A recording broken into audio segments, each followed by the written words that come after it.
Hola, queremos daros la bienvenida al programa de innovación y emprendimiento de la industria alimentaria, la Business Factory Food. Desde la Universidad de La Coruña colaboramos con la Business Factory Food en el programa formativo general y el específico adaptado a las necesidades de los emprendedores y a los retos de las empresas del sector alimentario. Os animamos a los investigadores y a los emprendedores a contribuir con vuestros conocimientos e ideas para lanzar y desarrollar nuevas soluciones y empresas en el ámbito alimentario.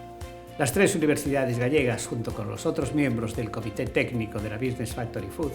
diseñamos los módulos de formación iniciales de la fase de aceleración. Se trata de una formación previa adaptada a la innovación en el sector alimentario,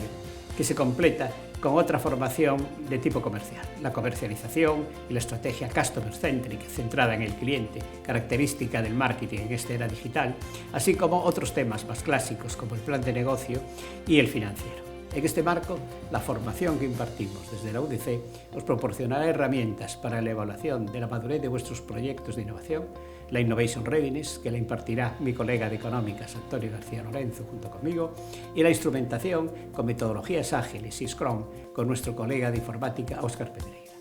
Las universidades ofrecemos también otras posibilidades, desde los centros de investigación y de transferencia, y la Universidad de La Coruña en particular cuenta, entre otros, con el Centro de Investigación en Tecnologías de la Información y la Comunicación, el CITIC, y con la Oficina de Transferencias de Resultados de Investigación, la OTRI, que todas ellas estarán muy contentos de colaborar con vosotros.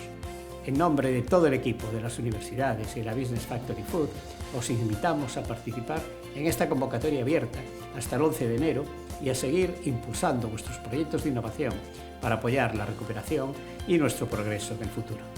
Un saludo muy cordial para todos y os esperamos en la Business Factory Food. Hasta pronto.